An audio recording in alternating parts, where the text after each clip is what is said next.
if you're a smart leader, uh, the best thing to do is hire people smarter than you. Yeah. Everything you can do to the best of your abilities, you can do better tomorrow. We lost $90 million. It's not like 9 Wow. million, it's not 9 lakhs, it's $90 Yeah. million lost.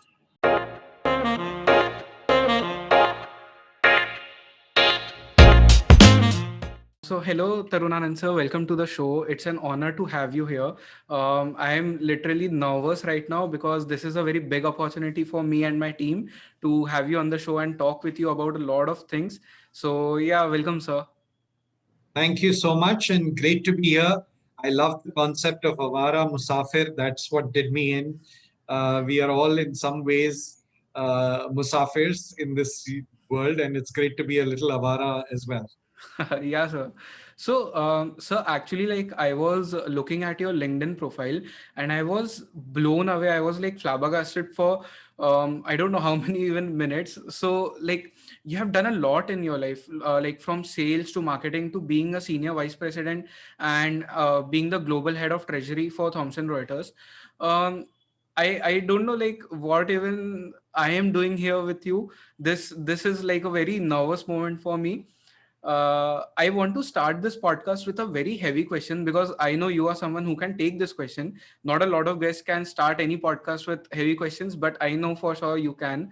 Um, so you were global head of treasury for Thomson Reuters. You were looking after $2 billion of business. So, what kind of lesson did that teach you?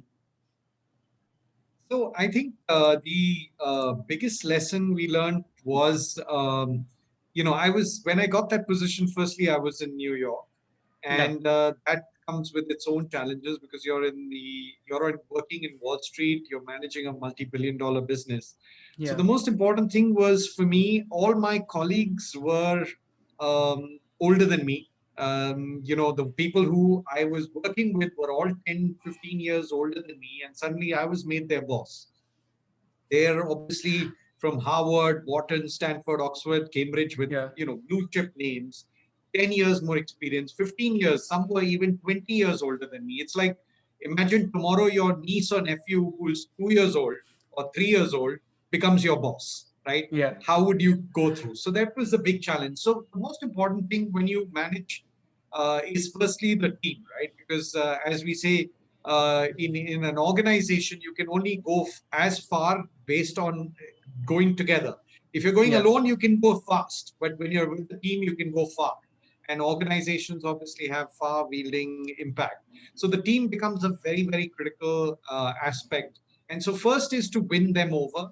yeah, Not saying, there's a boss subordinate relationships. It's more about let's together, how can I support you to achieve your dreams? So you need to take I call it servant leadership or subservient in that sense, that their goals, and if you can make them think bigger than they could yeah, possibly, that's what the magic happens in the real world. So yeah, that's on the purely human side of things, and then of course is the business side of things, which is, you got to now a larger perspective. You not only wondering about how the business will do in one country, but you have to look at it from 136 countries, which adds to its complexity. And in each market, you have a different competitor, a different strategy, a different appetite for your business. So, yeah, being able to put all of that together, again, that becomes great because then you got to read a lot. To be able to keep up with what's happening in yes. South Africa to what's happening in Russia to China, to be able to get the right product at the right price with the right levels of service for a multinational organization. That's what the fun is. Yeah. So, sir, right now, like India, in the situation which is in India, is like there are a lot of young entrepreneurs coming out. The startup culture is growing in India. So, and every leader has this problem right now. When they have to build a team, like I'm going through that phase now where I have to build a team, and you are someone who has led a team in which there were many people who were senior to you. So, how do you build that perfect team? So I think firstly, if you're a smart leader, the best thing to do is hire people smarter than you, right? Okay. If you can bring that into the equation, most people try and say, I'm smarter than them. So I think first principle is get someone smarter than you in that particular role. You might be overall different, but in that particular role that you need to fill, someone who's a rock star there. The second is when you get anybody on your team, everybody will say knowledge, skills, attitude. Of Yeah. course, that goes without it. I add two tadkas to it. Uh, One tadka for me is the concept of how how keen a learner is this person, because no situation is similar, no Yeah. industry is similar, no experience is similar. Even two companies in the same industry with different cultures will have a different perspective. So the ability to learn and the hunger for learning is for me very, very important, right? Yeah. So if that is doesn't, because the person who you're never going to get a same situation in your life, but if your ability to get into the system, understand, look out, be resourceful, Yeah. that will make you solve most or all the problems that you face. So that's one. The second area I always say is the enthusiasm and the passion, right? So Yeah. if you're enthusiastic about anything, whether it's your, sports or your music or your dance, then I know I'm getting a person who can be passionate, because most times you get a person and you say, you know what? So if they're passionate, you've got a winner. And if you can get the final thing, Yeah. which is amazing, if you can convert every employee to think that they are the owner, right? Uh, that's it. So you've got to Beautiful. create that magic that everybody thinks it's my office. So he or she will turn off the lights. She will feel that, okay, everything we do has an impact overall on the business and therefore me, as opposed Yeah. to this is not my job, this is not my area of thing. If you can get these four, five things going, you've got a rocking team. Yeah. So, sir, you talked about like how you look for people who are eager to learn something. Then, how do you keep that flame of curiosity, alive? How do you do that? So I think, it's always giving them more than they can chew, right? If you are able to do that. So I always said that, if you're given a job description, the right person would be the one who'll read it once, tear it, and throw it in the dustbin, and then decide, okay, wo to karna hi karna hai. We have to do that, but what Yeah. more can I do, right? So, and you've got to keep challenging the person, right? Pushing them to that limit of saying, what else can we think? What else can we think? And whenever a person comes to you for a solution, comes with a problem, asking you for a solution as the boss, you should be saying, what? You tell me the solution. You find a Yeah. solution. So people are looking for solution-oriented people. Basically, you should an employee who wants to grow, and that's what you've got to give them. Challenge them and give them an opportunity to grow, and show them that path so that they know there is a path Yeah. that they can grow, they can learn, they can enjoy the successes which come with the growth of the organization. So if you can do that, I think and it's a cultural thing. The environment has to be created. You have to allow them to train them. You can't just put them in something without training them. Otherwise, Yeah. they'll feel helpless. So you've got to do all the pieces. So I always say every manager is an HR guy, and if you've got to think through the lens of an HR, whether he's got rightly compensated, he or she's got all the skill sets, how can we expand them? And that's when you keep challenging them, show them a growth path, and then they should, uh, Yeah. take that bait in. And if they don't, then it's a clear signal that at the next opportunity, you got to get rid of them. Yeah. So, sir, like you have this huge career, you have worked in a lot of places, and you have handled a lot of teams and young people, senior people. What kept you motivated throughout this journey? I think, it's like a lot of it is self motivation. In my view, it is all comes from within. So for me, it is do the best at what you can do, right? Back yourself, believe in yourself, do the best, and the fruits will come. If Yeah. you are every day going to bed knowing I couldn't have done anything better, of course, there'll always be something better, but that you say, okay, I'll do it the next day. I think it's a lot of self motivation to excel. And I also call it the concept of continuous improvement, which is what Kaizen is, that you got to you're never at perfection. So Yeah. everything you can do to the best of your abilities, you can do better tomorrow. So find ways to make that happen better, and that keeps you going because you never reached, the motivation to keep doing your best makes you feel that, okay, I can do little more, an Yeah. article I can write it again, add value, I can read more, put it together, my class I can make it better every time. I think the day you reach perfection, that's where your downfall happens, right? Wow. Yes. I'm sure like when you are at a position like where you are right now, where you are handling like big businesses, you are handling a business school. There are like a lot of risks that you have taken. There's a lot of stress as well. So how do you deal with your stress and risk management abilities? Okay.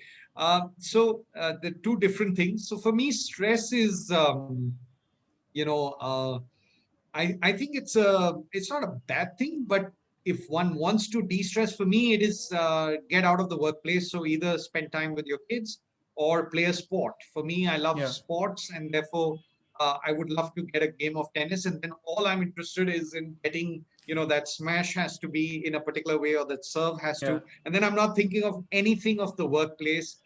So for me, that's breakout. I love mountaineering, so I like to go into the mountains. That's Yeah. another massive de-stressor. So I think everybody's got a passion, whether it's music, dance, drama, movies, whatever takes you away from the situation, so you can then breathe and think about it, reflect on it, and come back Yeah. stronger, better. So for me, that's on the de-stressing way. But from a risk perspective, I think I love risks. I'm a big risk taker. I think Yeah. reason probably I'm in this position to be invited by you is because there are a million risks I've taken in my life and failed a million times, and I think that's my go-to. So I think uh, you know continuously I'm trying to push myself to build my risk muscle, right? Yeah. Everybody builds your typical goes to the gym, and for me it is building my risk muscle. And so I love fear Right. when it's an unknown thing. I'm like, wow, it excites me. And I also love my failures. So people say risk liya to, what if I fail? Why don't people take risks? It's all about the bariki if I fail. And I'm saying I love failure. Yeah. I love it. Because for me, risk taking, when it works, great. Rocking, it worked. If it fails, I learn, right? And the only way to navigate this complex world that we are in, we call it the VUCA world: volatile, uncertain, complex, Yeah. ambiguous, and totally unpredictable. And this year has shown us, in such a world, the only people who can thrive are the ones who are going to accelerate their learning. And the only way you can accelerate your learning is through taking more risks, not less. Because it's been Yeah. scientifically proved we use less than 5% of our brain power because we are playing safe. The moment you push yourself into an uncharted territory, you stretch your faculties, all your faculties, right? And when Right. you stretch your faculties, you realize your capacity. So we have 95% potential in us, but we don't use it. And so Yeah. the only way to use it is take more risks, build more risk muscle. So if there's one thing I want your listeners to go back with is, how do I build my risk muscle? Yeah. So, sir, there's this beautiful line which Sushant Singh Rajput, delivered in his last movie, which was success के बाद का plan सबके पास होता है पर failure के बाद का प्लान किसी के पास नहीं होता. So how do you deal with your failures? Like, and this is the biggest question which people who are in my age group, they have to face every day. So can you elaborate on that? So I'll talk about my biggest failure. So I got $90 million of funding from two companies, Reuters and Chicago Mercantile Exchange, to build the world's first FX exchange. Yeah. So firstly, I quit my global CEO of treasury job and moved to this new company, which started from scratch. Uh, Initially, we set up the business in Europe, and then we moved to North America, did very well. We were rocking it. Now, when you're managing a massive business, it's doing well. What did I do? I said, let me jump into Asia, which had zero business, right? So I flew to Hong Kong, set up my first office, and started knocking on doors to build a business. So when you're at the top of something, so Yeah. I was at the top of treasury, right? $2 billion business, gave it up, started a brand new company, took that in two regions to the top, went to a region which was completely, zero, not a Yeah. single business. Started from scratch from the first employee and built offices in Japan, Hong Kong, Singapore, Sydney, all over Asia Pac. Then the financial crisis happened in 2008, 2009, Yeah. right? Lehman Brothers, Bear Stearns, AIG, and Morgan Stanley, Goldman Sachs were about to go down themselves. They were bailed out by the US Federal Reserve. So the world completely changed for all of us. The Yeah. company I had put together was doing $5 billion of trading on our platform, started doing $100 million, right? Literally, like 98% decline in business in Yeah. a 1 week's time. So the board decided to shut it down, right? So we lost $90 million. It's not like 9 Wow. million, it's not 9 lakhs, it's $90 Yeah. million lost. So Yeah. obviously, it's not, like you said, failure, upsetting, right? I remember when the board had that decision, I was actually on a roller coaster. And I got off the roller coaster and I got the news from New York that we're going to shut us down. So what did I have to do? I had to go to all my offices around Asia Pacific and shut down people and fire. So it was Yeah. not a happy moment, right? uh, I said, okay, I'm done with the corporate world and I'm going to set up a business school. That's it, right? I've learned a lot. I want to give it back. My boss said, no, I was called Taran. So, Taran, why don't you come and work for us in London or New York? And I'm like, he's crazy. This is Tom Gloser, the chairman of, $40 billion corporation saying, Yeah. come and work for me in London or New York. And I'm like, I just lost him money and he wants to hire me. मतलब ये समझ नहीं आया. And he kept saying, it's an investment. It's an investment. I'm like, loss on the balance sheet is on one side, investment on the balance sheet is on a different side. इतना तो हमको मालूम है, MBA finance करके. Correct. So how can he say it's an investment? He finally, got his Asia Pacific CEO to get me back, right? And I resumed as chairman and managing director of Thomson Reuters for South Asia. In 3 years, I made $350 million. Now I Wow. understand his world. He backed me because of all the learnings I had through that pain of starting a business, taking it to the peak, going down, business shutting down. He said, that's knowledge. We can't lose this knowledge, right? That's a $90 million investment we cannot lose. That's what I call loss is an investment in Yeah. learning. And Wow. top guys understand it. Most people don't. That's beautiful, sir. Like that whole story, I'm sure whoever is listening, they'll be inspired right now to do more in their life. Sir, you talked about like the business school. You are chairman and founder of UBS. Can you tell our audience what exactly is UBS? So, Universal Business School is we wanted to set up a world-class business school Yeah. in India, and we chose Karchat, and so that we are very close to India's financial capital, Mumbai. So we get all the CEOs to come in and talk to our students. So every year, more than 100 industry guys are on our campus. At the same time, we wanted to be away from the pollution, one, but Yeah. more to have a gorgeous, idyllic location surrounded by mountains because I love mountains, and so Yeah. that people can learn. And it's like a beautiful Gurukul kind of setup. So I, along with 60 other CEOs, came together. They endorsed this plan to set up a world-class business school, and we said we'll do three things differently. One, we will get global. Our name is Universal, so we'll get global education to India. Yeah. That was the primary. So now we've partnered with British, French, Italian, European, Spanish, Swiss, American universities, top universities with AMBA accreditation, ACSB accreditation. So the world top class Yeah. education institutions to come and deliver their programs here. Some are 100% delivered in India. Some are delivered 50% here, 50% in maybe in Chicago, in San Francisco, in Paris, or some are where they spend 1 month in Europe, 3 months in Europe, so they can customize it, right? Which Yeah. program Yeah. best suits. So our objective was to get that global education into India. That's one. Two, we wanted to, I've traveled a lot of colleges and business schools in India, and I saw the people who were teaching management education had not been professionals in management. It's like आपको leadership पढ़ा रहे हैं, but leader नहीं बने. They've never run a Correct. global corporation. How can you teach how to do it? Someone is Right. teaching negotiation, intercultural negotiation. How can you teach that if you haven't done it, right? Right. And that Right. that is what I saw was a big gap. So we got industry professionals who have done it, right? So I teach negotiation in which the Chinese and the Russians and the Brazilians or the Mexicans or the Israelis because I've done it with them, right? So I Yeah. can talk from substance. So that was it, to get industry to do to give that magic in the classroom. And the second thing was the way we do it, which was through experiential learning. So we have various ways in which unique ways of which we make it completely action oriented practical learning. And that's the fun of it.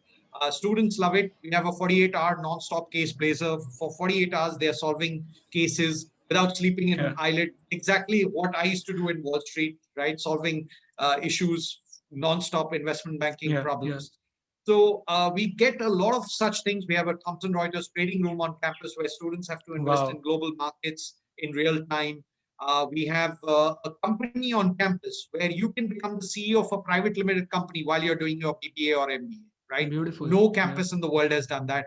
You run businesses, you hire, you fire, you make strategic investments, you go to the board, you sign the balance sheet.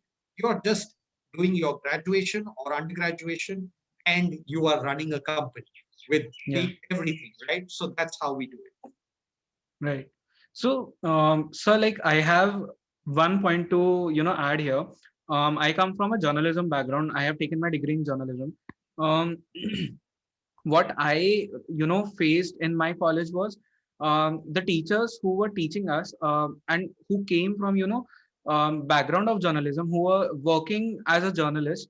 What they taught us was completely different from the people who had no experience in doing what they were teaching. So I get that point because I mean, I was frustrated in my college with the kind of education we were getting, and this, like, hearing this from you was just what I needed to hear. So that's something really interesting which UBS is doing. Um, so, like, recently the world got hit by a pandemic, and everyone's life just changed in, like this. So, what kind of, changes would you bring to UBS now, like, from the perspective of teaching module to teach your kids for the, future if anything like this strikes again? So I think first is the fabric of the institution, right, and the fabric of the students who've had to go Yeah, through a very tough time, personal issues. So I think modules, of course, it all gets woven into the fabric of the institution. So I think the fighting spirit through adversity is, to me, the biggest learning in this pandemic. That we've all had some tough times, and the yeah, ability to not just let go. Right, we've fought. Each one of us has fought, and we've bounced back. Yeah, the resilience to bounce back. So there has been a yeah, lockdown, but there is no lockdown on energy, right? That's within you. You 100%. can bring Yeah, that to the table.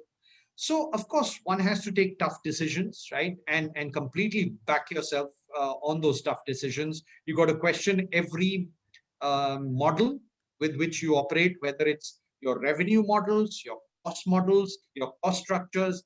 Everything was questioned, right? There was yeah, no what I call the sacred cow in management. We have say, isko nahi chhu sakte.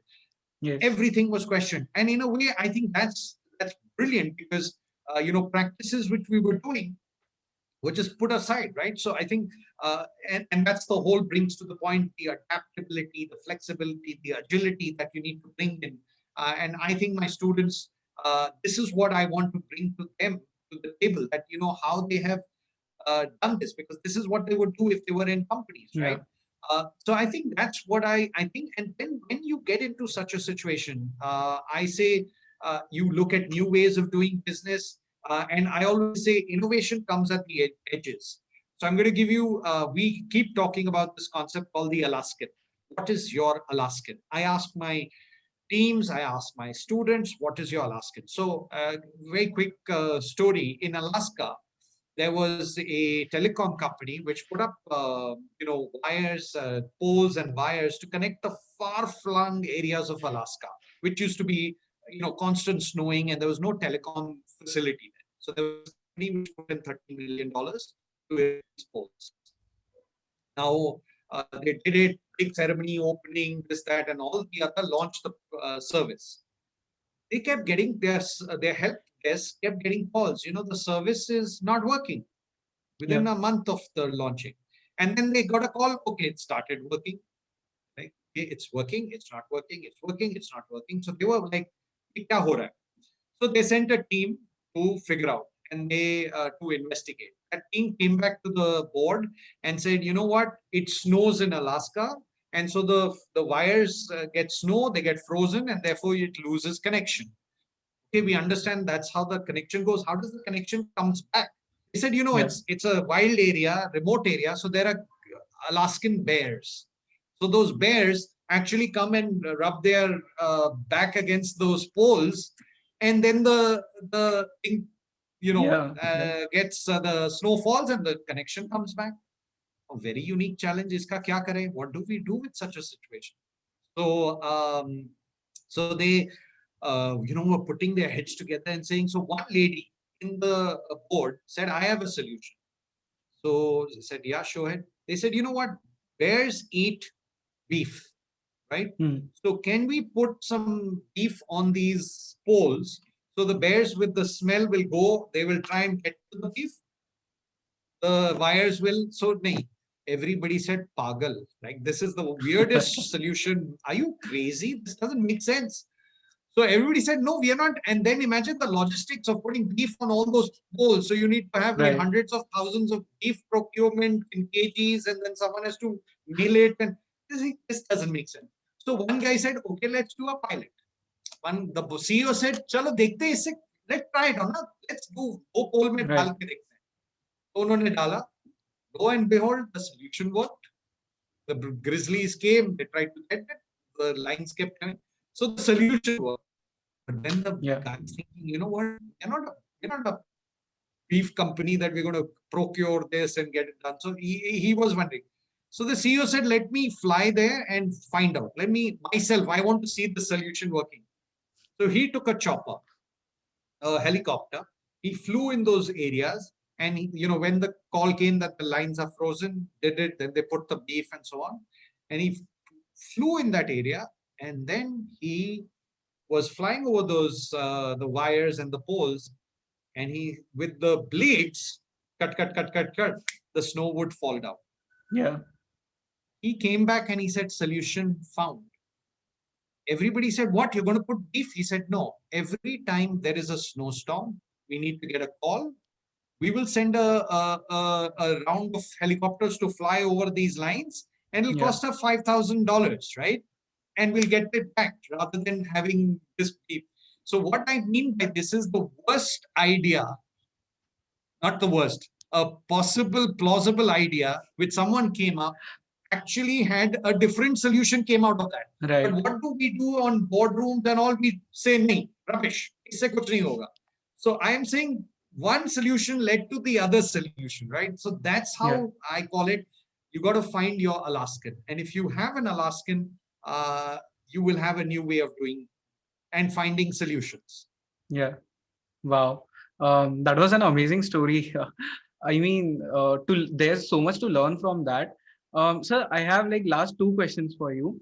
The first one is, like I love to read books. So, what are your top three book suggestions for anyone who is listening to this podcast?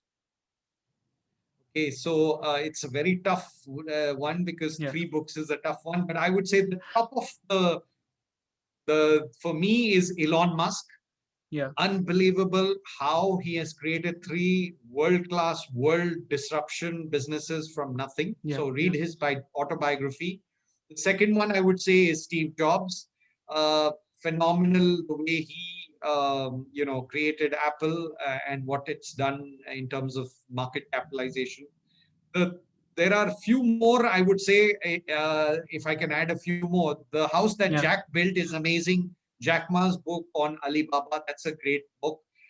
If you are interested in marketing, then Shoe Dog is a must read of Yeah. how Yeah. Phil Knight built the Nike thing.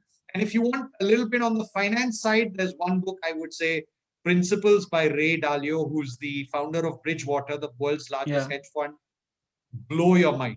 And if you really want one more, it could be Blackstone Stephen Schwarzman, who wrote on what it takes. So leadership, if you want to get that, then this is the perfect book for you. Great.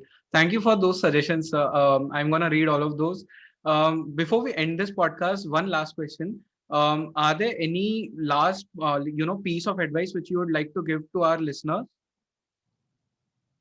I think um, let's see.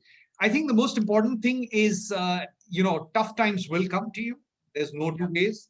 And if the Lord has brought you to it, He will bring you through it, right? So believe in that entire thing that you've got to learn some lessons from it, right? Yeah. It's a Yeah. tough time for a reason.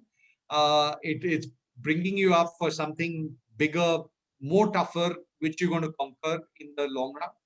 I think gratitude is something got to be really, really thankful in this to be able to survive this tough time which we've all been through.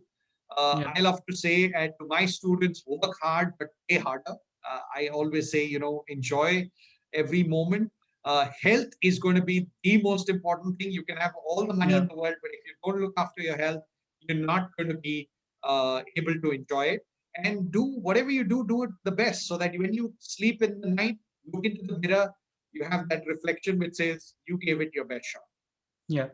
Great, great, great. I'm sure whoever listened to this or watched it on YouTube, they were taking notes because this was a complete PhD in life skills and everything else. So thank you so much, Tarunanand sir, for coming on the show. And it was an honor to ask you these questions and get the answers. So thank you so much, sir. Thank you, all the best.